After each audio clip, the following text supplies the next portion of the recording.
If you're asking people to trust the federal government versus Elon Musk, so many people are going to side with Elon Musk because they hate the federal government, even if they have issues with him. They're in complete shock that what is really beyond the wildest dreams of the conservative movement over the last at least half century are now coming to fruition, and with an intensity that they never could have imagined. It feels like the federal government is this old, risk-averse, status quo, let's do everything the way it's always done, let's make sure we don't piss off our interests and everything that's going on, and then a hammer comes and bam! If you don't use the sledgehammer, the scalpel will never work. It didn't work for Ronald Reagan, it didn't work in Trump's first term. So the mood, I would say, is very much like, sledgehammer, get rid of it. Just get rid of it. Donald Trump didn't have to prove to anyone that he was a man of integrity or character. All he had to prove was how little integrity and character the rest of the system had.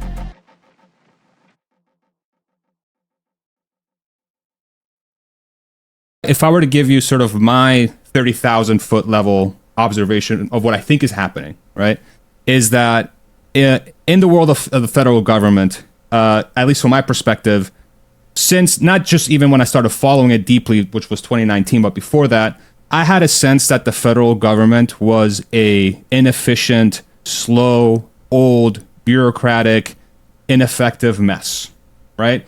And then as I got older, and then, you know, more and more my paycheck started going to taxes, I'm like, okay, I wonder what they're doing with this money, right? I started asking the question, I wonder where all this money is going. And then, like I told you before we started recording, the whole Andrew Yang thing kind of opened my eyes and got me a little bit more closer to following politics. Like, okay, I really want to understand what's going on. I really want to figure out, how does government even work? Like like what's going on kind of thing. And the more I dug into it, the more I felt this sense of, it doesn't feel like the government is responsive to the people, right? This was my overarching thesis. I saw the Congress had a, I think 17% approval rating or something before Trump took office. I think it's gone up to like in the 20s now since he's been office, his second term rather. But what's been very interesting to see with this sort of Elon, like the DOGE, the oligarchy, whatever you want to call this sort of movement that has reshaped the right side of the political spectrum, it feels like some sort of shock to the system.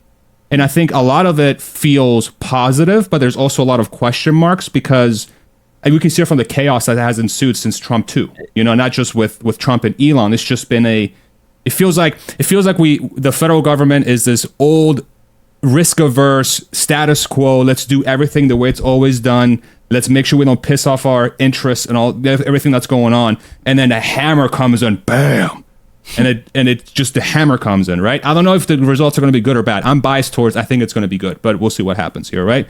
So I would love to hear your take on what I just described and kind of maybe help me understand where you are in this whole thing, and I'm sure this thing's going to turn into a crazy and what we're missing. And what we're missing too.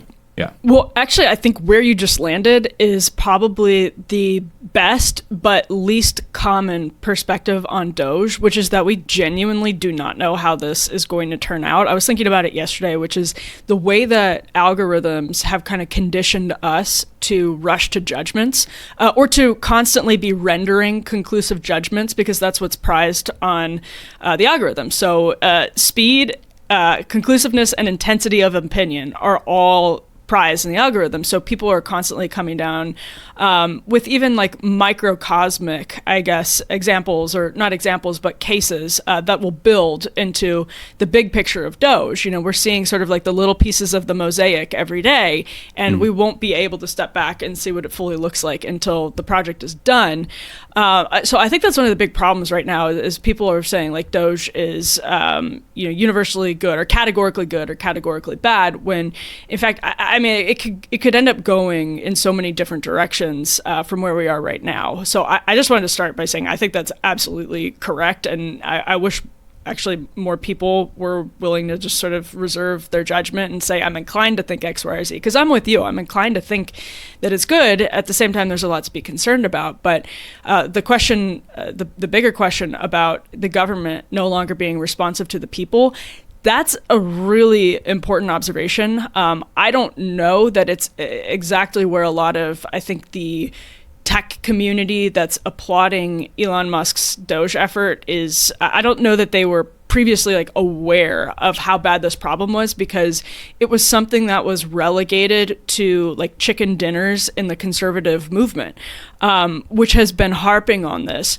since, before Jimmy Carter took office. The conservative movement was sort of founded in alarm to what happened between Woodrow Wilson and Franklin Delano Roosevelt, and then heading into the 1950s, where things seemed to be going in terms of the growth of the government. Obviously, then Lyndon Baines Johnson comes in and comes up with the Great Society.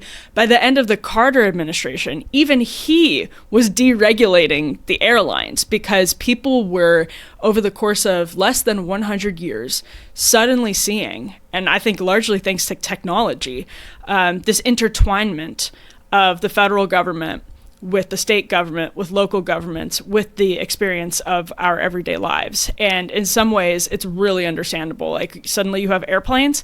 Well, those are flying from state to state. So it probably makes sense that there's some federal oversight, meaning you have to create some federal workers, some jobs, some resources. You have to allocate those resources via Congress. But what the Conservative Project has been saying for years, literally decades, is that this is not sustainable, because it's putting executive power, it's ceding executive power to unelected bureaucrats. And we hear about unelected bureaucrats now all the time, but what the left misses, actually, and you'll sometimes see this pop up on the left, but what the left misses is this is actually a very big problem for them in some ways too, meaning you can have somebody who's gone through the revolving door at the EPA, who used to work for Chevron, and is thus, easily put into a position at the EPA, and they might go back and work for Chevron or a consulting firm that works for Chevron after a stint in the government. And they are hearing constantly from their friends in industry. They're ideologically aligned with their friends in the industry. And they do something that a liberal president would never want them to do. They do something favorable to the oil and gas industry that's opposed to the people fighting climate change's agenda. Well, you're going to want the president to have power over that person and that decision. And you're going to want the president's agency heads to have power over that person, that decision. So some of this is so much bigger than this very myopic Trump derangement syndrome media narrative. But then on the other hand, personally, I'm just like completely concerned about oligarchy, conflicts of interest. I think that's sort of tainting the whole project, but I don't know how it's going to turn out. So that's like a basic overview of where I'm coming from and what I think some of the bigger questions are. Yeah, I think that's very illuminating. I think from my perspective, it's, as somebody who has followed the Musk storyline very closely, Hans as well, just to give you a background. So I was a Tesla investor in 2012. I worked at the company from 17 to 21. And this YouTube channel started as a total hobby. I'm like, hey, my time at Tesla was really interesting. It was very challenging and chaotic, but it was actually kind of really cool because we did all these cool things, right? And people are like, more. And I'm like, okay, I guess here you go. And then now we're here. So, and it's been really interesting watching his arc on the business case, on the business side, because it's been, I think the track record for that individual speaks for itself from a business perspective and turning around business in the private industry.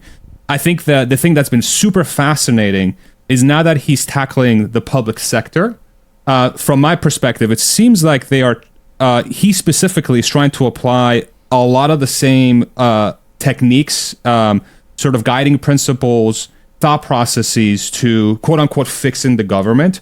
But the one point that you ended with, which is like, well, but like, we still have to remember this is a person that's worth $300 billion that has by far the largest PAC.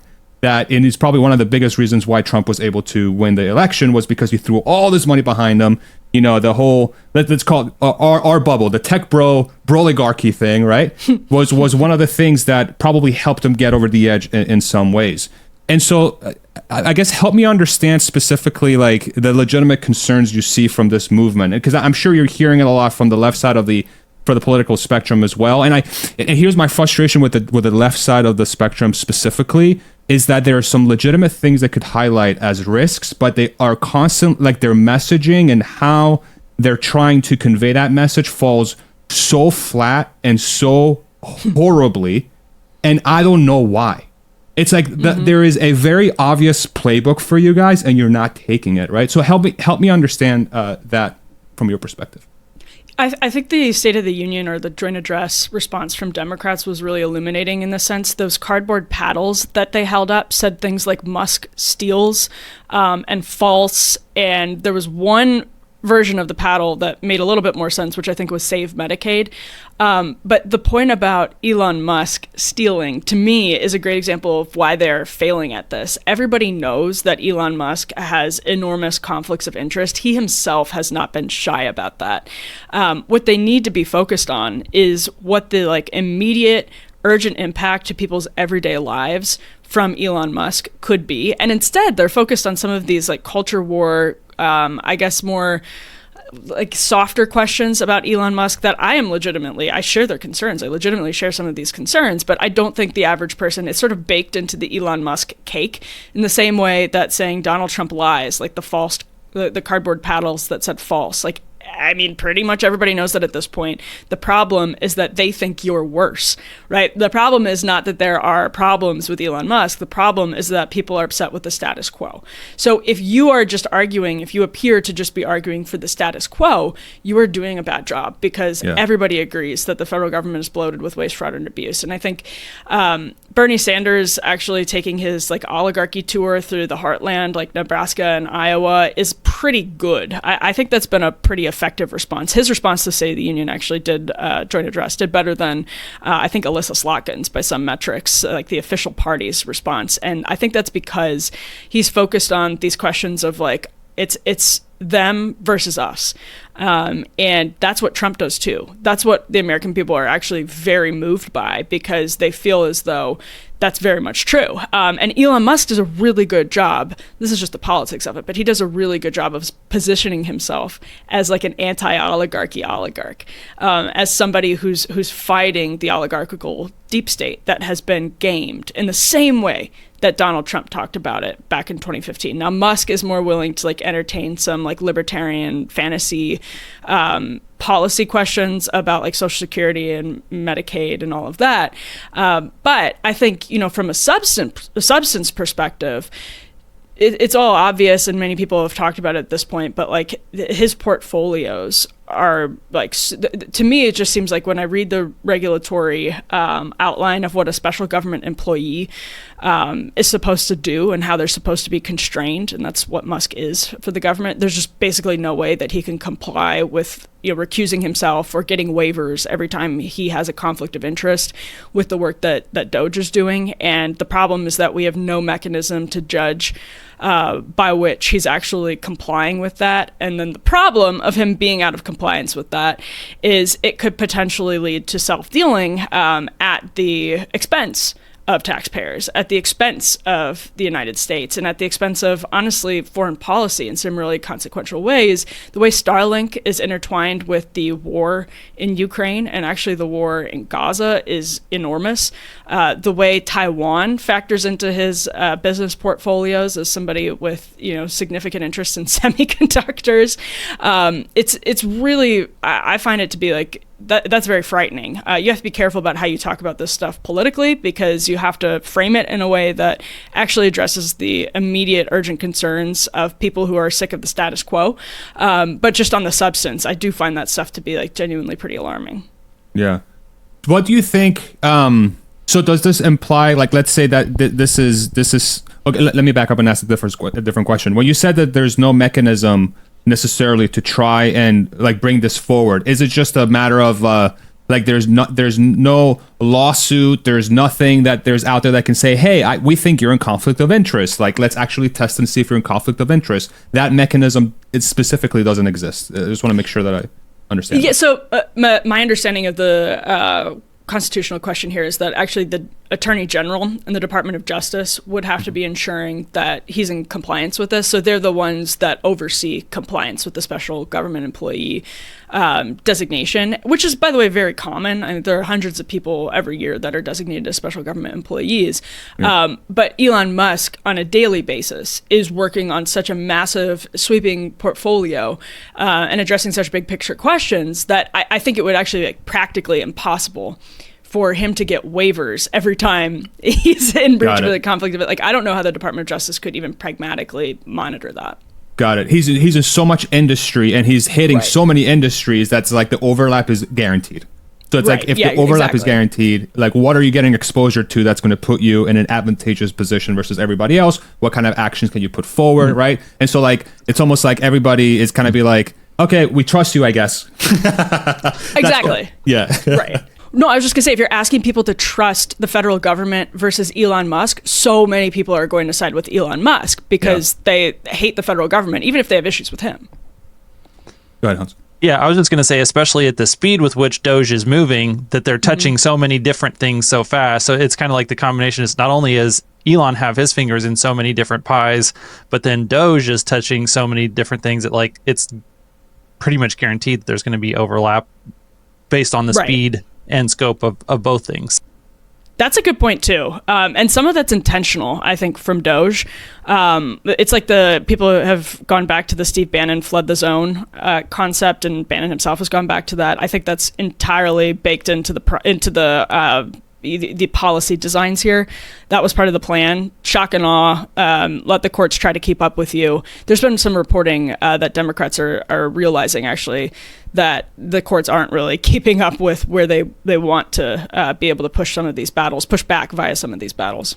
Yeah, I think that I have an alternate take on that. I think from a strategy perspective, that makes total sense. I think following sort of the Tesla arc, the SpaceX arc, the X arc, this is like par for the course. Musk is like his expertise is enter thing, hammer, remove everything, and then we'll figure it out as we go. And what I was exposed to is like empower the people can make change, and then just give them the keys to the thing, and then let them run wild. Right now, the question becomes: is that a realistic thing to do in public, in the public sector? Is that something we should be doing in the federal government? Is the Constitution is there for a reason, right? And we have all these laws and regulations and whatnot. So, are you located in DC, Emily? Like, physically? Yep. Okay. What's the vibe like? What's the vibe like in that place? I've been dying to ask this question.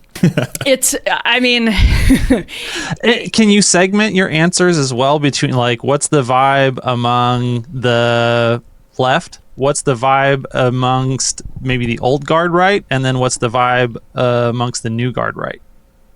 Great question. Because in order to answer the question, you have to separate it because it's so different. Even the old guard right is stoked right now because this is their wildest fantasy. There are some people, I guess, curmudgeonly people who are being kind of Pollyanna-ish about it and nitpicking.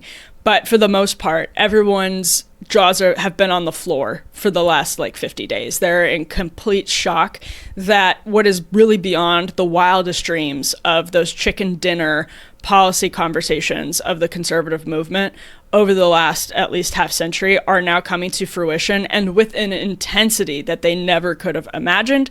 There's obviously a recognition that, to put it very callously, if you're making an omelet, you have to break a few eggs, and people expect that sort of pushback. They expect to have made some mistakes. They're ready for that. On the other hand, I think I'm not as embedded in left-wing circles as I am in the conservative movement, but what you see from everyday people in DC right now, it's almost beyond panic. It's this sort of resignation. It's a sense that this is the new normal, that they're not going to, a lot of the status quo is not going to survive the first 100 days of the Trump administration. It's people are downbeat and not too happy, but there's also just a lot of uncertainty.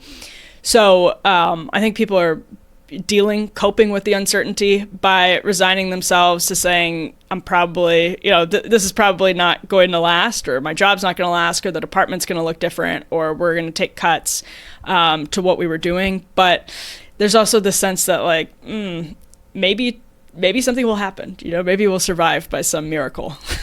So, it sounds like basically September 2020 C-19 vibes for the general populace is what has overtaken DC. That's interesting. That's an interesting way to look at it. Well, no, but really, because it's like this idea that radical changes are probably coming no matter what. And there's only so much that you can do to deal with it.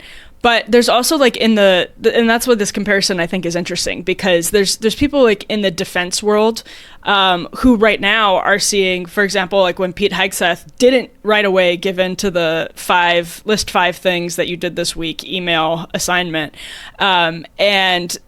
what's happened with the question of probationary employees, especially in the national security world, and the gains that have gone to private sector companies like Palantir, which could presumably absorb some of the federal workforce. There's this idea that maybe things just shift, and maybe some things are safer than people realized, especially in the national security world where Trump is hugely focused, and people like Pete Hegseth would probably, if anything, push for more money, just shifted around to different places. Yeah.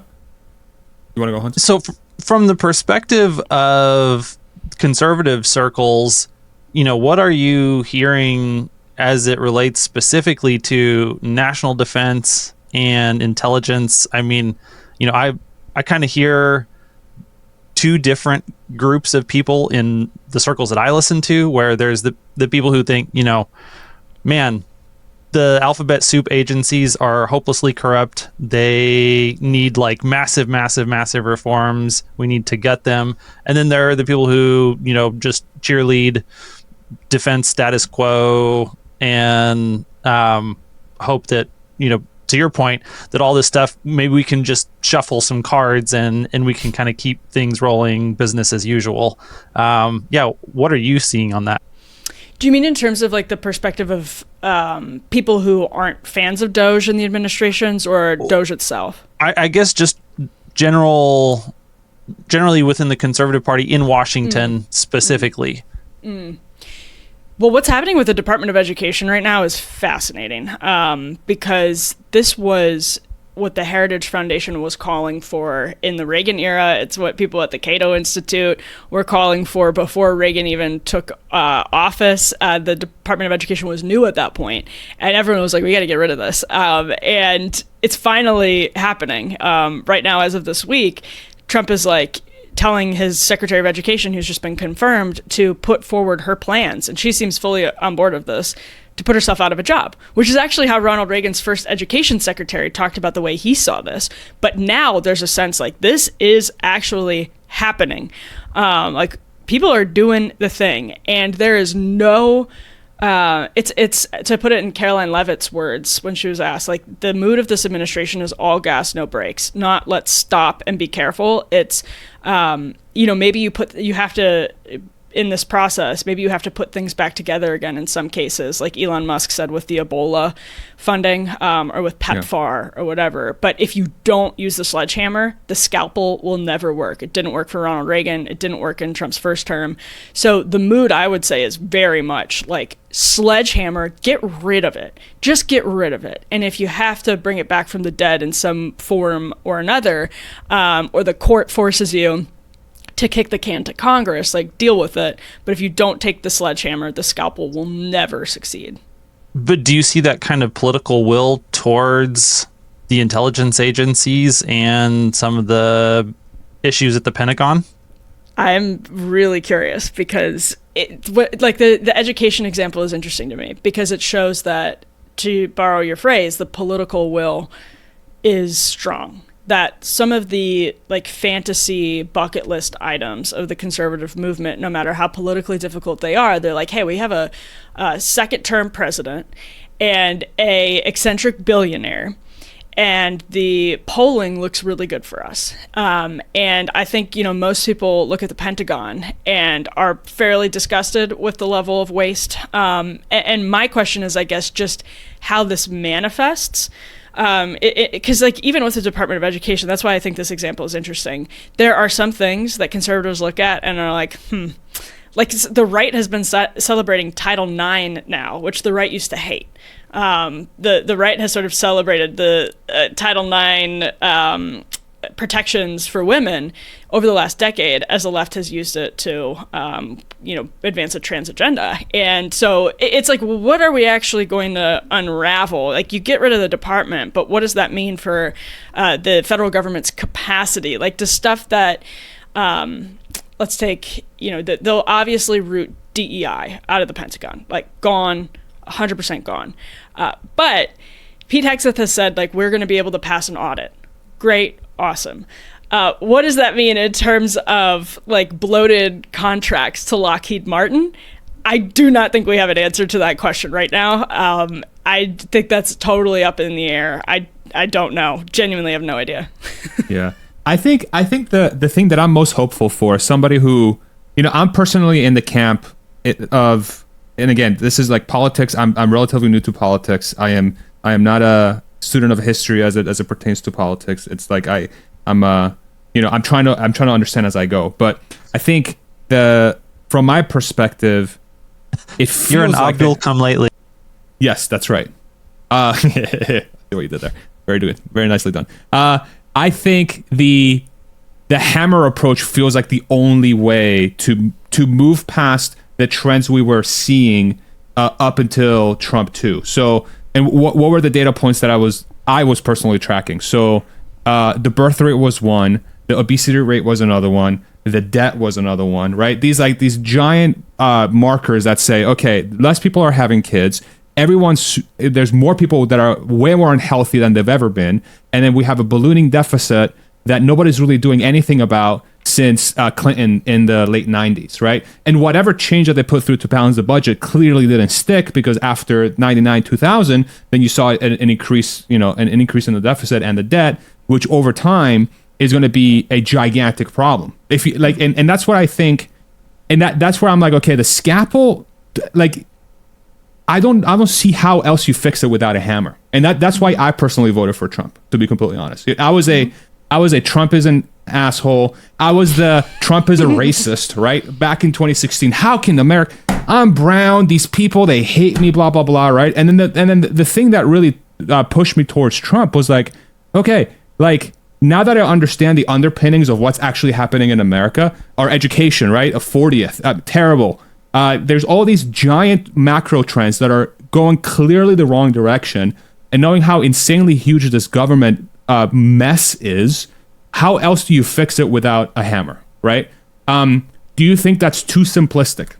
Like from your perspective, as somebody who understands Washington really well, do you think this is a brute force way of looking at it? Do you think this is going to cause more problems than it will solve? I would love to hear your analysis. No, I mean, that's one of the things that I'm still, I think you're actually completely right, that without a sledgehammer, you don't ever fix these problems. And sadly, that means either a sledgehammer that increases taxes on the wealthy, like very, very significantly, and puts us closer to European levels when it comes to the national debt. So even if you take a sledgehammer to the federal agencies, if you don't take a sledgehammer either to the tax base, and maybe it's like a sledgehammer is not the right word in this case. Maybe it's like a helium tank to the tax base, and then a sledgehammer. Your options are helium tank to tax base or sledgehammer to entitlement programs. And so what Musk is talking about is, and Trump is talking about, particularly Trump, he's saying we're not going to cut Medicaid. We are going to root out waste and fraud in Medicaid. And honestly, there's a lot to work with there, but the numbers don't show that it's enough actually to like really start tackling the debt, significantly tackling the debt, and fixing, as Musk puts it, the structural questions that make it look like a, quote, Ponzi scheme, which is, the right has always seen Social Security that way. Medicare, Medicaid is different, but unless fraud is great. Like, the American people will be with you. Like, take fraud out of this. They may even be with you on raising like certain age requirements in Social Security and all of that. But But that the political will to do that, I definitely don't think MAGA has it. Elon Musk might, but I definitely don't think MAGA has it. And so the options then are increasing taxes. And I definitely don't think MAGA has the will to do that either, even though it would probably be much more palatable with the base than would actually like seriously cutting these entitlement programs. Steve Bannon has made that point. So I think on the one hand, like to make these federal agencies more just, the only way to do it is with a sledgehammer, because one thing we learned from Trump's first administration is that if you use a scalpel at the education department, the roots start growing back. So you can trim, the roots, but there are deeply entrenched interests in these agencies that are inherent to them. When the Department of Education was created, why was the right in opposition to it? Well, because it is inherently going to interfere with better state and local processes. And so and why? Well, because you have people in Washington, D.C., structurally, you have people in Washington, D.C. who know nothing about the interests of this little community in Kansas, who are making decisions on its behalf, and sometimes against the interests of a Republican president or even a Democratic president. So I think, that is completely correct. On the question of the debt, there's a question of like the morality of these institutions, and then the question of the fiscal sustainability of these institutions. I think there's overlap between that, but then I also think Manhattan Institute had an analysis on this like a year or two ago. Like you could actually get rid of the Pentagon, get rid of the entire Pentagon, and it would not be a drop in the bucket of the debt. That's how serious the entitlement crisis is. So the only way to fix that is basically tax increases or austerity, and neither is a great option for Trump. Or massive GDP growth, but it would have to be really, really fast. Some people disagree. Yeah, some people disagree that even massive GDP growth would fix the structural problem, but I don't know. I mean, I've heard it both ways on that. So it's like, Trump is in an impossible spot with that. Yeah, I think the fascinating trend that is happening in this sort of in today's day and age, and this is why I find this time so fascinating. Again, as somebody who's delving into the politics discussion, have been following this arc, gaining more and more insight into the latest trends in the economy and technology and everything. What I find so fascinating about this Trump age, and there was an Ezra Klein interview from a couple of days ago on the topic that Hans and I follow like obsessively, which is this artificial intelligence robotics thing, right? Because, we're tech bros, that's what we do. But I think what's very fascinating about this is the second Trump term is very much going to overlap with one of the biggest disruptions in the labor markets in history, both in the how it can leverage humans and also the speed at which this thing happens, right? And if I use myself as an example, I've been using artificial intelligence for my process for content creation for a good part of a year now, right? Mm-hmm. Script creation, titles, editing, so on and so forth. Tools like Descript, Replit to create apps, right? Instead of hiring people, I'm using this thing, and this is like a microcosm of this thing, right? But I do think that there is a very real possibility where in the next 2 to 3 years, definitely in the next 5 years, we're going to see an explosion in artificial intelligence capability, and we're going to see an explosion in robotics and human-to-robot capability, to where you're not just automating and disrupting digital labor, you're automating and disrupting physical labor. And so what I think is fascinating there is that I think there's two things that can happen. Number one, the growth from these industries could get us to a point where we're growing GDP 5, 6, 7, 8, 9% per year. I think that is a total possibility. The other side of it is that it's also going to make a lot of people lose their jobs. Like a lot of people will be displaced from these technologies. Think of it like the analogy I like to use is when these trade agreements were put forth in the last few decades that allowed China to absorb a lot of the manufacturing and supply chain, right? Why did that happen? It's because the same labor thing could be done by somebody pennies on the dollar. And so we basically outsourced all that capacity from the United States to foreign powers, and those foreign powers are now rivaling us, as the prime force in the world. Artificial intelligence and robotics, I think, could do the same exact thing, right? And so what are the two outcomes that I think potentially in the next few years? One is the near impossible happens, and then we have an absolutely exploding economy upwards, which is going to generate tax revenue well beyond what we thought was possible. But then the other side is that explosion in labor is going to displace a lot of humans that are doing those tasks, like drivers, like coders, so on and so forth, hard labor, etc. And all of a sudden, the Democrat Party has a gift given to them, which is like, look at the mess you've caused with the speed that you're going with your automation. And then it starts a whole grassroots movement that says, fuck the robots. I don't know what their slogan's going to be, right? But it becomes prime. And that's what Occupy Austin. Yeah, Occupy Austin. Exactly. Right? But these are the two things I see. I think it's one or the other. Awesome. I don't think there is a gray. I think it's either we have explosive growth or we have massive displacement of labor. How do you think about that at all, like within the context of the politics? I would love to hear your take on this. So you just said something I've never thought about, which is really interesting, that the involvement actually of Elon Musk via DOGE in these, he's called it a quote revolution. I think most people see it that way, whether they're on the left or the right. Actually, that can play into the political gift that Democrats end up getting if we start seeing massive job loss, especially of people who are already, in some cases, for cultural reasons, sympathetic with the Democratic Party. Like these are the professional managerial class who could potentially be hit by these job losses, and then you tie Elon Musk to it, and you're basically tying Elon Musk to an economic dystopia in ways that aren't fully obvious to us yet. That's a super, super interesting point.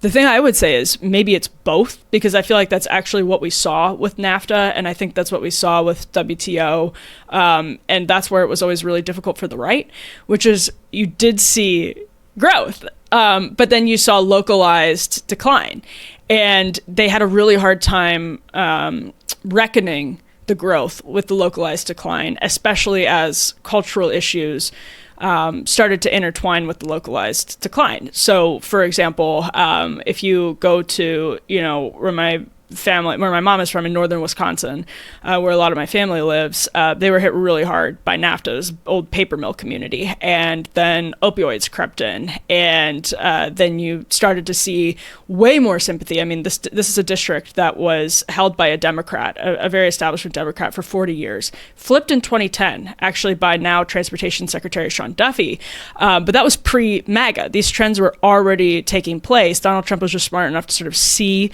that the culture and the economics were intertwined. But I think that's what the Republican Party always struggled with, was reckoning growth with localized pain, because the growth was not across the board. And so I could see something really similar happening, which is that actually some of this growth is huge, and maybe in places like Austin, and maybe even in places like old Rust Belt places. Like we're seeing a Honda, they're making the Civic in Indiana. Yeah. We'll see if it actually pans out. We've heard this before, making the Civic in Indiana because of these tariffs. And maybe you get still like a boom in Silicon Valley. Palantir is doing amazing, and maybe it absorbs some of the federal workforce in ways that are great for the economy. If that microcosm is expanded elsewhere. So, but then what does that do to Brooklyn? What does that do in other places? And is either party sort of learning from what happened with NAFTA, for example? Yeah, I mean, that's definitely, I think, what I would expect to happen just based on historically. You brought up NAFTA as an example, but Detroit paid every American now has access to cheaper cars than they would have had if it hadn't been for Japanese competition. So like the American people as a whole benefited, but Detroit paid a huge price for that growth that American consumers got to enjoy. Yeah, exactly. And Ronald Reagan was one trying to deal with that in the 80s, like godfather of the modern conservative movement. And Bob Lighthizer, who worked for Ronald Reagan, will always defend Reagan's legacy as being more complicated, because what he did actually with the It was with Honda. It was with motorcycles. There was auto manufacturing. Basically, Reagan had some targeted attempts to save U.S. manufacturing, protect U.S. manufacturing, but it wasn't across the board. And it's sort of like nobody really knows how to reconcile. The conservative movement always had something called fusionism, the three-legged stool. So it was the Cold War fusing of the neoconservative movement with the religious right, traditional conservative movement, and the libertarian conservative movement, fiscal conservative movement. And everyone always, the dominant ideology was that these things are intertwined. They always will be intertwined. And when the Cold War ended, Donald Trump was really the first to tell the conservative movement, the first high-profile person. I mean, you could point to Pat Buchanan and Ron Paul, but like first high-profile person to say, no, that's not how it is. So it's still really tough for people on the right, especially with now this ascendant strain of libertarianism among Musk and the guys who are coming in from DOGE. Yeah. How is this sort of tech bro movement into politics viewed in Washington? Because I think it feels like this like people like, you know, I view myself as, again, historically politically agnostic, and then I kind of woke up to it. I'm a huge fan of technology. I would consider myself probably a libertarian more than anything, like within the sort of the four, you know, if you think about the four things, the quadrants or whatever, like I'm for more freedom, I'm for more technology, I'm for less government, more personal freedom, so on and so forth. How is this movement viewed in DC, if it's being viewed at all?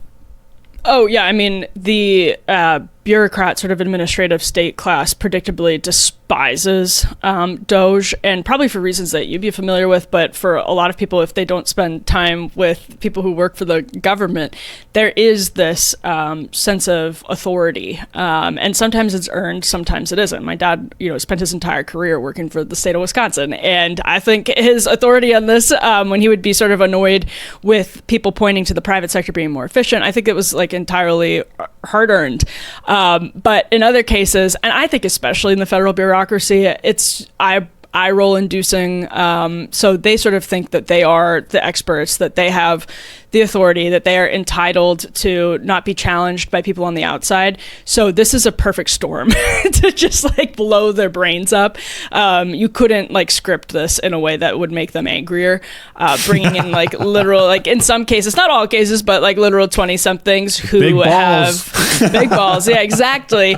But I think also on the right, there isn't that sense, you know, people who have worked in government, whatever, they don't have that sense of entitlement and authority. In fact, they've been annoyed by the career bureaucrat sense of entitlement and authority for a long time in the past. But I do sense just from people that I've talked to some cracks in that foundation, because it is true that if you're coming from outside the government, you don't sort of speak the language of politics, you don't speak the language actually of the conservative movement and the right, and maybe even of MAGA, then, you know, you're going to step on some toes. And so it may or may not be tenable. I actually don't know. You know, Big Balls is a good example. Coming in and like nobody here sleeps in their office except for, you know, some congressmen. But like nobody has ever done that. There isn't a work culture like that. A lot of DC is very 9 to 5. So there are just some cultural differences that even on that's the optimistic. Yes, that the conservative in DC is roughly 9 to 5, and definitely not in journalism or like not in the like nonprofit world. But if you're in government, it's pretty 9 to 5. All that is to say, there are cultural, I think, differences that could throw things for a loop, even on the right. Yeah. I think, you know, I'll be honest. I think I definitely have my concerns about stuff that's going on. But I think hearing the culture shock was something that I was hoping for when I was like looking forward to this administration coming in. My thing was going to be, okay, if this administration is going to be the thing that I think it's going to be, the first 30 days are going to be absolutely wild. And boy, was that delivered. I mean, from not just from the actual the actions and the like what was going on, the policies, the executive orders, you know, DOGE, you know, making a ruckus, but the coverage of it has been unbelievable. It's like the media landscape has exploded. And I don't know if you've noticed this too. Like, you know, you're a media. It's like before Trump got into office, I felt like the left side of the political spectrum, the independents on YouTube specifically, were about 1/10 of the size they are now. Like when I'm going on YouTube and watching that coverage, that entire side of the spectrum has just exploded with commentary, exploding with, oh my God, these people are destroying everything, so on and so forth. What that signals is that I think I think there is an opportunity for the Democrat Party to really capitalize on some of the chaos that has been caused. So let me ask you this: Do you think their best bet right now is to just put Bernie and AOC at the front of the party and let them lead, or do you think, my personal opinion is that if DOGE and Trump are somewhat successful, even somewhat successful, and let's say they get close to balancing a budget by his term, by the end of his term, and there's clear progress towards that in the midterms, and DOGE, the actions are actually showing up in the budget in the fiscal year 26 and 27. I see a very difficult path for the Democrat Party to make any sort of comeback short of major labor disruption. I'm curious to hear your take. Like, what do you think the Democrats need to do in the coming 12 months? I think they have to be anti-establishment. And the only reason that Donald Trump is anti-establishment is that, or the only reason the Republican Party is anti-establishment is that Donald Trump forced them to virtually at gunpoint during the primary battle in 2015 and 2016. He had to drag them kicking and screaming, and it didn't really happen until actually after the lawfare against him started, which if you talk to a lot of professional conservatives in DC, they will say it is what opened up their eyes, that this was deeper than Donald Trump, that this was, that Donald Trump was sort of the proxy battle for the soul of the country. And so for Democrats, I mean, the right just wins on that beyond like ideological conservatives because the rest of the country hates the establishment right now. Like institutional trust is at record lows across the board. And so when you have a climate like that, the person who is erring on the side of being against the status quo has a baked in advantage. And we saw a very half-hearted effort on behalf of Kamala Harris to act like she was against corporate greed and act like she was against, the like higher powers in the economy, but nobody believed it. It wasn't a central focus of the campaign. And more importantly, she represented the status quo via Biden, and people hated that status quo.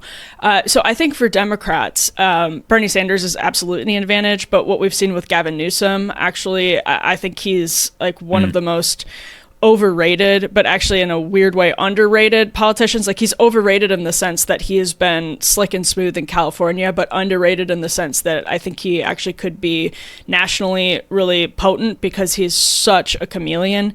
And he's now he just did an interview when he launched his podcast with Charlie Kirk, where he actually what was interesting about that is he understands that what people, especially swing voters, value right now is transparency.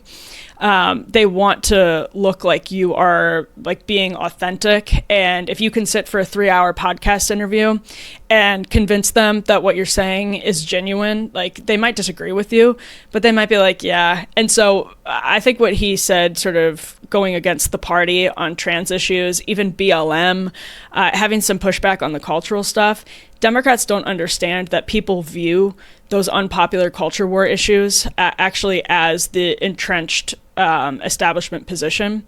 So it's not just on economics. So I think you have to be able to combine Bernieism, which I'm not sure that Gavin Newsom can do, with a cultural critique of the establishment. And I haven't seen a Democrat do that very well yet. You see it sometimes. People talk about it, but it mostly comes from like, more Marxists or people like my friend Ryan Grimm, who are able to say like the cultural issues were used by the elite to enrich themselves. And Bernie has not yet really nailed that argument. AOC has definitely not nailed that argument. I doubt that Gavin Newsom can do it, but he showed, at least in the like Marshall McLuhanian sense, he understands that the medium is now the message, meaning just by launching a podcast that looks real, it doesn't look like one of these, some people launch a podcast like Kamala Harris on Call Her Daddy looked like insane. Not good. It didn't look, no, not at all. Not good. She missed the mark on the aesthetics and understanding the medium. So that's a start. But I think you really have to be able to stake out a position that is like, we are against the elites, because Musk and Trump have been very successful at that. And whether or not you believe them, a lot of people are willing to put their trust in them over the status quo that Democrats represent. I think that's such a brilliant observation. I couldn't agree more. I think the podcast tour that Trump did before the election, where he went on Rogan, Schultz, He did Lex. He did all these other folks, right? It was, I mean, that was a huge eye opener for me, because even that space with Elon he did for 2 hours on X, that was like oh wow, okay, I'm actually seeing this person through a much different lens. I'm not seeing it through the lens of mainstream media primarily, which is 99.9% negative. I'm actually just seeing what is the guy about, right? And then from my estimation, I felt like, wow, this person seems a whole lot more trustworthy, right? It could be just as simple as that. And honestly, I think that's how most people vote. It's like, I trust this person more than I trust the other person. So I'm probably going to vote for this person, right? And then the policy kind of starts really pushing people over the edge. So I think my fear with the Democrats is that they still like don't understand that somehow. Like I feel like they have to be polished. They feel like they have to be polished. They feel like they have to come across very intelligent and just very like, this is, very well educated and perfect. And I think people are so sick and tired of that bullshit. Mm-hmm. Yeah, they're still way over indexed on the New York Times and CNN. Yeah. Mm-hmm. So do you think, now the Gavin conversation is very interesting, because when I saw the announcement come out, I'm like, this is great. This is great. Like, I think Gavin is one of the least, I'm going to be nice, one of the least competent politicians out there, like from an actions perspective, okay? Yeah. That was me being nice. Sorry. Well, it's hard to deny that. I mean, just there are numbers that we can put to this. Exactly. and fires, like literal fires. And fires, yeah, exactly. It's like, it's just not good. But do I respect him so much more because he's willing to sit down with somebody for an extended period of time to debate the ideas? Absolutely. And it's just as simple as that. And I'm naively trying to push Elon Musk and Jon Stewart to sit down together for a conversation. I'm trying to get Trump and Bill Maher to sit down for a conversation. I think if the Democrats embrace that movement of raw, unfiltered, just get in front of the camera and be yourself, right? It's going to put them so much closer to victory, and especially for the midterms, but ultra especially for the 2028 elections. I think the thing that's holding them back so badly is that they're just unwilling to let go of some of those policies. Some of those, what I would call extreme left policies that are deeply, deeply unpopular. If you shed those and you just just get in front of a podcast and just talk for 2 to 3 hours and just be yourself, like don't even worry about it, just be yourself, trust your instincts, trust your gut, trust your talents. People will see that and respect you for it, How realistic is that for the Democrat Party to take that on? Well, their farm system right now has been a decade of people who were taught to appeal to the professional managerial class that they believed was ascendant. And so they really don't have anyone waiting in the bullpen or warming up in the bullpen who is like from the ilk of someone who would appeal to a Joe Rogan. And the people who were, like a Tulsi Gabbard, were purged, or an RFK Jr. or whatever, were purged from the party because... Even Joe Rogan himself. Perfect example, because they were so turned off by the grasp that the professional managerial class has on the Democratic Party. So what they're going to have to do is learn, actually learn these lessons and be more tolerant of people who are like, maybe seem to them, or don't seem to them, but maybe are like diamonds in the rough that have rougher edges, that, it can't be John Fetterman. And I actually think John Fetterman is underrated as a politician, although I still think he's, he's still struggling. But it has to be someone who's like actually believable as a representative of the working class, and Trump, in a weird way, like one of the most important stories about him is when he went to the Iowa State Fair, which is a place where politicians wearing Brooks Brothers Oxfords go and pretend they like corn dogs and will literally roll up their sleeves and wear jeans that are totally like still have the creases from the store in them.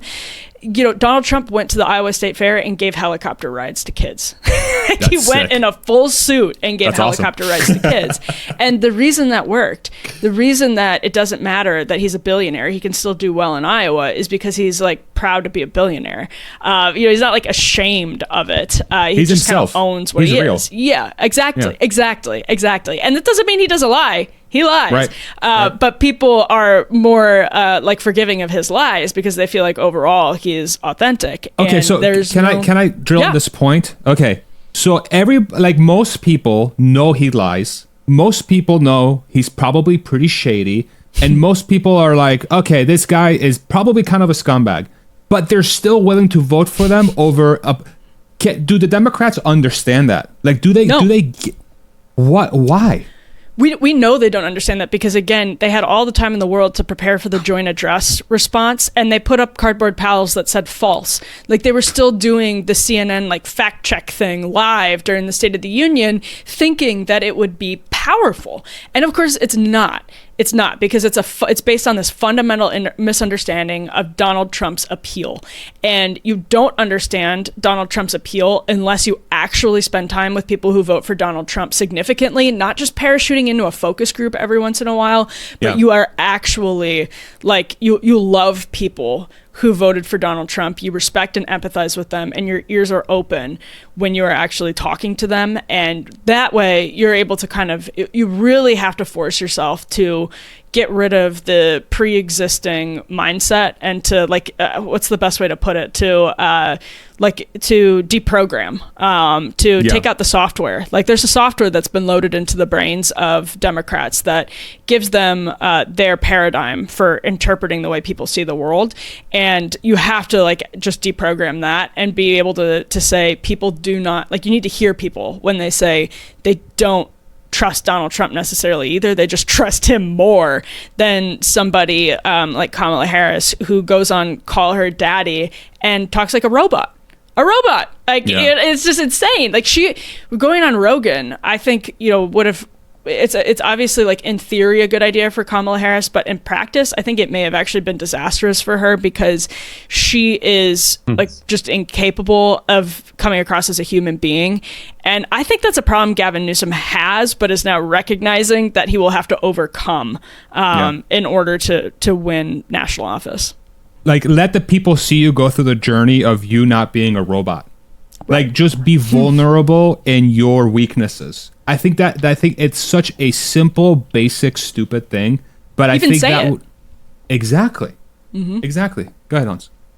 Yeah, I would just think that's such a powerful observation that I hadn't really I've had all those feelings that you articulated, but Donald Trump didn't have to prove to anyone that he was a man of integrity or character. All he had to prove was how little integrity and character the rest of the system had, and everyone was like, oh, well, he's obviously I know that he's shady, but he's way less shady than these clowns. And just, it was more focusing on revealing them for who they were, which they gladly did. All of the lawfare, they literally did this to themselves. I think that lawfare piece, to go back to your earlier point, was such a huge eye-opener for so many people that, wow, this is really the system. They really are that bad, that corrupt, and they're just proudly displaying how awful they are to the entire country, and we're all watching it. This is soap opera TV, and you almost couldn't write a more poetically awful scene. I mean, I agree. I think you maybe couldn't do it because it's just if you go back to Hillary Clinton, her response to Trump is exactly what you would have expected from a Democrat at the time. He doesn't know anything. It's actually what you heard from, she basically took the arguments that the Republican Party tried and failed to use against Donald Trump in the primary and recycled them for a national audience. And that's actually sort of understandable at the time, when nobody really grasped how low institutional trust was sinking. So I understand why people sat around and came up with that strategy. But by now, it's insane to run Kamala Harris in the same playbook. It is crazy. I can't even imagine they're even thinking about that. They would even think about doing that.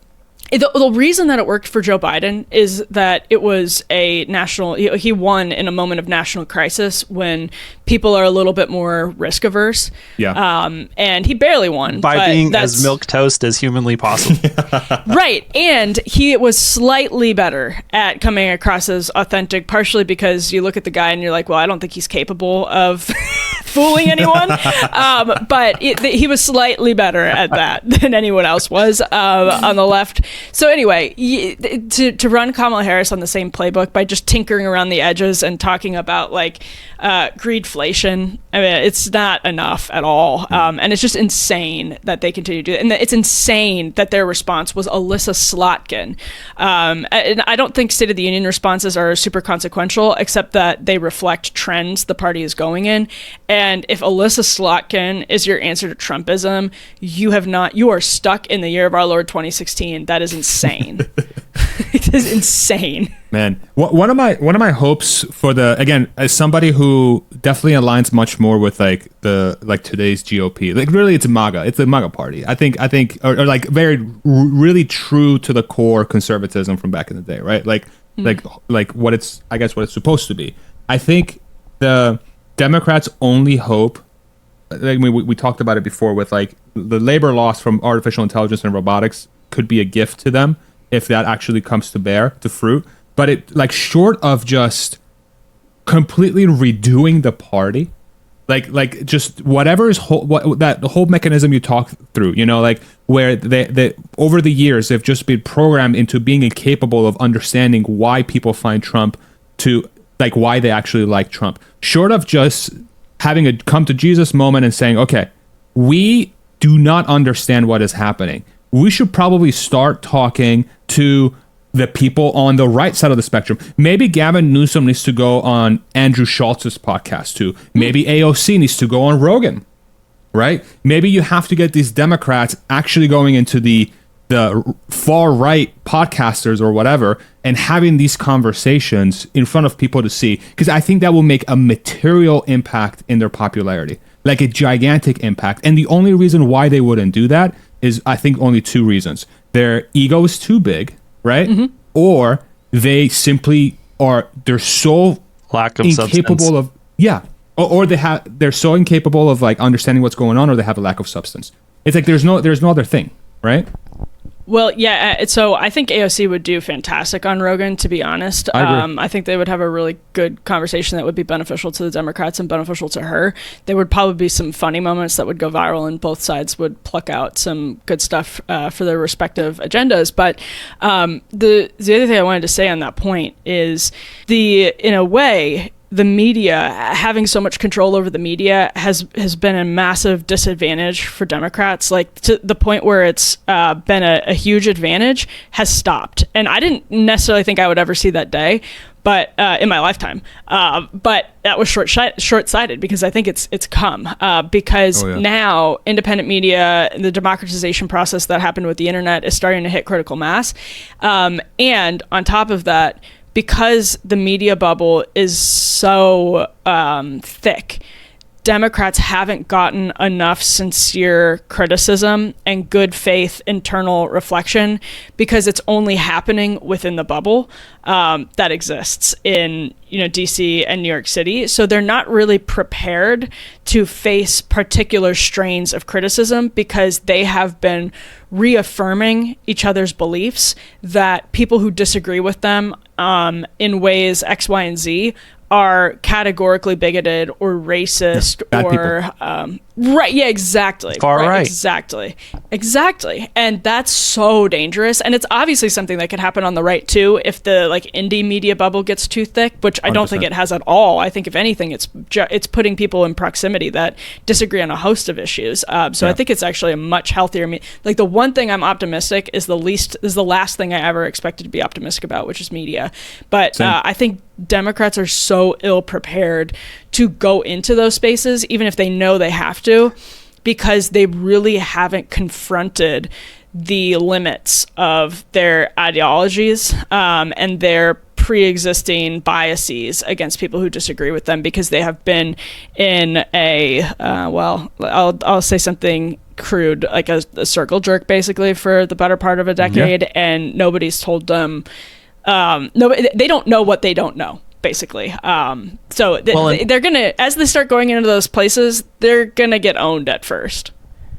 Yeah, I mean, they did have those people, like that, your Tulsi Gabbard, your RFK Jr., your Dean Phillips, like they've had these people who have tried to break up the circle jerk and, got immediately ousted from the party. And so I guess maybe that'll be one of the thing that tells you when the party has made the shift towards getting healthy again, is when that person who pushes back does not get ejected from the party. Yeah. I mean, Gavin could be the first one. Yeah, I agree. I think that's why what he's doing is, even though he's like can't do it on the economic front, I mean, maybe he'll be smart enough to at least talk like this. Maybe take a more Trumpian tone on economics. I don't know. I think that's TBD, and it's kind of, I don't know that I expect that from him. But even if he can't do that on that front, just being out there and showing Democrats that it's not about have you seen some of the insufferable TikToks that they've done so far? It's not about wearing pink at the State of the Union. Oh my gosh. From like 3 years ago. They realize that they have this insane problem with male voters, like a generational problem with male voters, and their response to the State of the Union is wearing pink and holding up cardboard paddles. I mean, it's crazy stuff, like truly insane. And that's to say, like, also, they have, we were talking about this earlier, something of a gift if Elon Musk really does start touching entitlement programs, just politically. Nobody's honest in their attack ads or their messaging. So it's such a gift to be able to say that they're coming after your grandma's Medicare or your sister's Medicaid or your Social Security. And these are, billionaires who could be, self-dealing, and they're enriching themselves at your expense. Like, it's a gift politically to be able to talk like that. And so far they haven't shown, but also tax increases on the rich. That's a really popular thing if you poll it. So they have the ability to make gains on paper, but in practice they don't, because they're so held back by all of this decade after Obama, really during Obama, like Obama's second term, of restraints that they've put on themselves. They thought that they were like boosters. They thought they were turbocharging themselves, but actually they were restraining themselves. Yeah. Let me ask you this question before we let you go, because I want to be respectful of your time. What is the likeliest scenario? Well, what is the likeliest thing that will happen by the midterms? Like, if you want to put your prediction hat on and you have your crystal ball in front of you, shout out Crystal. What do you think? Terrible pun. I'm sure she gets it a million times. What do you think will happen by 2026? Oh my gosh. Sorry. This is like the hardest time ever to ask this question. It's the most chaotic. Come on. All gas, no brakes. Yeah, all gas, no brakes. Let's see. I think most of the education department will be gone. I think that'll probably happen with different departments too. So let's see. I think there'll be a huge chunk of the IRS that's gone. I think some of that stuff will actually be pared down to unrecognizable levels. They will be shells of themselves. So I think that's going to happen. I think there will be more Gavin Newsoms in the Democratic Party to varying degrees of success. But I think what we just saw literally in the last 24 hours from him is that has set the tone for ambitious Democrats between now and the midterms. I think the Newsoms will have more momentum than the Slotkins, super scripted, obvious deep state proxies. It's representatives of not of Michigan, but of Langley coming. Yeah, the Newsoms of the world will have more success than the Slotkins. So those are two things I would say off the top of my head. Is that enough for them to see success in the midterms, though? It's a good question, because midterms are so localized. So is there enough, the House is really, really close. So are there enough Democrats in places like Pennsylvania, Wisconsin, Michigan, where these seats are open, to have an Obama era shellacking? If they start learning from Newsom? I would say probably yes. But I don't know, because we also see the forces of the like quote unquote resistance pushing back, like with what happened to Seth Moulton when he said, well, maybe, you know, boys shouldn't play against girls in like soccer. He had 2 of his staffers quit. So he's a representative from Massachusetts just for saying that. So it's a little early to tell if that stuff starts happening, because that creates a huge disincentive for people not just to talk about like sex and gender, but to talk about everything, to color outside the lines, basically. So does that start happening? I'm unsure. They may be split. It may be, you know, you have a handful of brave people and a handful of risk-averse people. The risk-averse people, the economy won't be enough for them, because it'll be like Kamala Harris stuff. Mm-hmm. Yeah, I do wonder. So are those 3 states kind of like the one that are most primed to potentially flip? So what was it? Pennsylvania, Wisconsin, and what was Michigan? Those are the 3? Well, I would have to look at the map, because there are particular Senate races and then House races. The House is like basically everywhere, but those are you tend to have like more purple districts in those areas where it's like you could see a swing in power from like red to blue. Yeah. And I don't know that they have enough time really in Wisconsin to like field candidates that are. To field like, look, they took Ken Martin from Minnesota to head the DNC, and he is like a corporatist, centrist Democrat who's sort of incapable of, I think, talking to normal people. So I think that you have a lot of those in House races in Rust Belt swing states. So, a lot of people like cut from that cloth because that's been the farm team for the last decade that they've been building up. So I don't know if they have enough time, but Gavin Newsom's at least out there trying to set some sort of example. Yeah. I do wonder. I know one of Trump's agenda items is to really try to localize the manufacturing and supply chain in the United States. I think that's a trend that we've been tracking very closely. We follow the automotive sector extremely closely and sort of seeing the shifts that are happening. I think that might be a potential interesting thing to track, especially in those states, because if they're able to say, okay, you know, there's these automakers or whatever, or these manufacturing providers, these supply chain partners or whatever are planning to spool up production and capacity in these areas, that could be like, it's a sign of, hey, look, the economy's great. Look at all these jobs coming here. You know, why should I vote for this person when I can, you know, I don't know. I don't know politics well enough to feel like if that's going to be a big deal or not, but I am curious to track that and see, because if some of those policies do start coming to fruition by then, like legitimately, then I'm curious to see if the Democrats can fight that off. But I don't know. No, I think that's actually an interesting point, because one of the big lessons that Republicans learned from the Trump era is that, fiscal issues aren't the only kitchen table issues. There are also cultural kitchen table issues. So the question for Democrats is like, maybe these jobs don't, like, I think of Foxconn as an example in my home state where the promised jobs like just did not pan out. So can Democrats capitalize on that if they're still not trusted to tell what they really think on, sex and gender or race or whatever? I don't know. And the flip side of that for Republicans, is it just enough if people, and I don't think this is very likely, but if Democrats are able to really turn Elon Musk into a pariah and to stigmatize him, is it enough to just bring jobs back to this Rust Belt town? Which reminds me, the Reagan example I was thinking of was Camry. There's a really great essay called American Camry that the American Conservative published a few years ago about it. But anyway, and that person is now working in the administration, which is quite interesting. So all of this is to say, is it enough just to have an economic boost or an economic downturn if you also don't have that built-in cultural trust, authenticity that voters now prize in this era of institutional distrust? That's probably one of the biggest lessons both parties should have learned from the last decade in American politics, and I don't know that they have.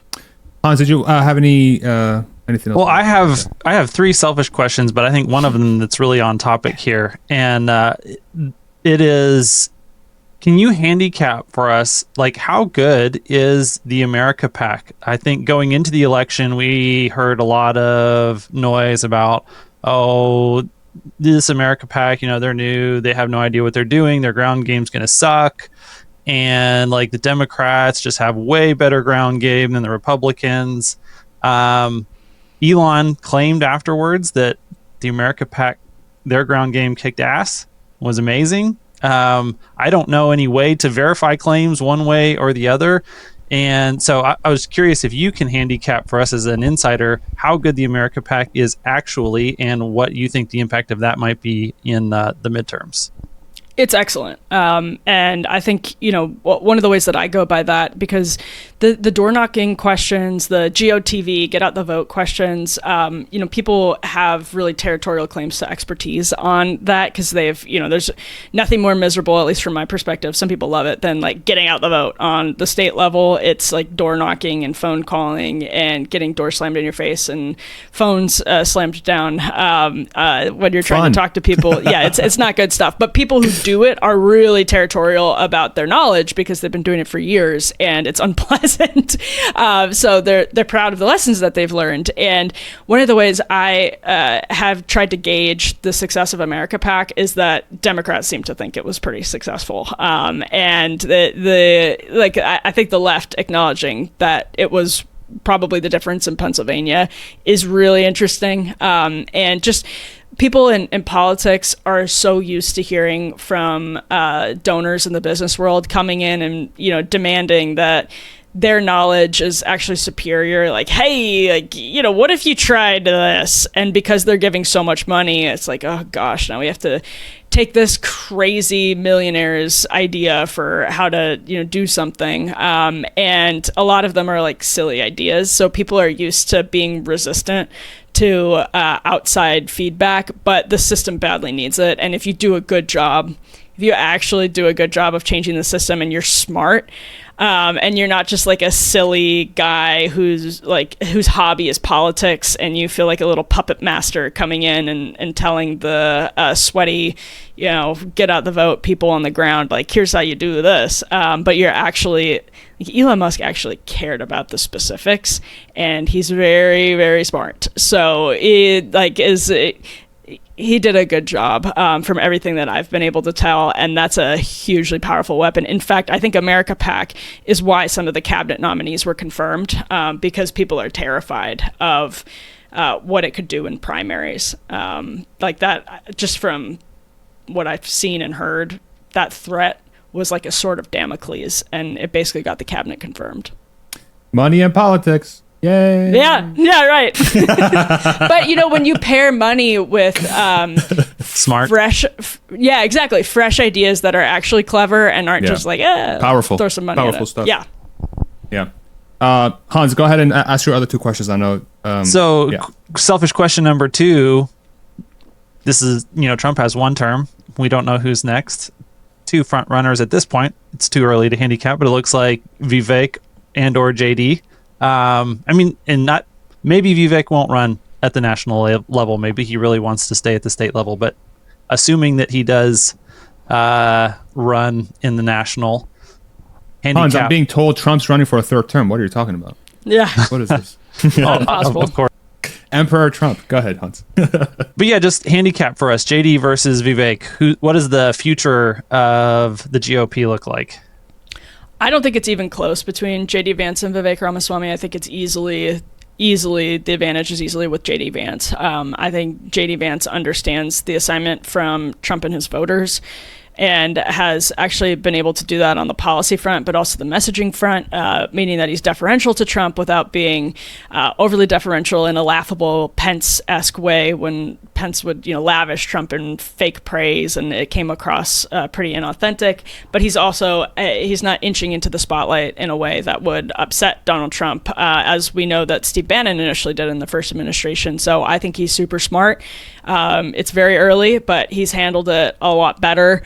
And Vivek comes across as sort of so ambitious and camera hungry that it probably would rub the MAGA faithful the wrong way going forward. I actually think he's going to have a harder time in this Ohio race than people realize. So if he loses that, which I think I would probably bet on him at this point. I'd probably say he's like it's 60-40 odds, but I think it's going to be tougher than people realize, and he'll probably come out of it bruised. So I think JD Vance is growing into a true statesman.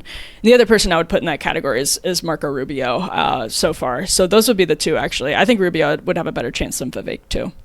Yeah. I was going to throw out Marco's name out there. I think the interesting thing about Marco is that his he is both part of the Trump cabinet, which is viewed as an outsider force coming in, yet he got, what was it, 99 votes in the Senate or something? He was like, he's like, okay, so you're like, everybody loves you? Interesting, right? So that got to be worth something, right? I don't know enough about him specifically as a politician or as a person or nothing, but that was something that stood out to me. The thing about JD that I really appreciate is his willingness to have conversations with the other side.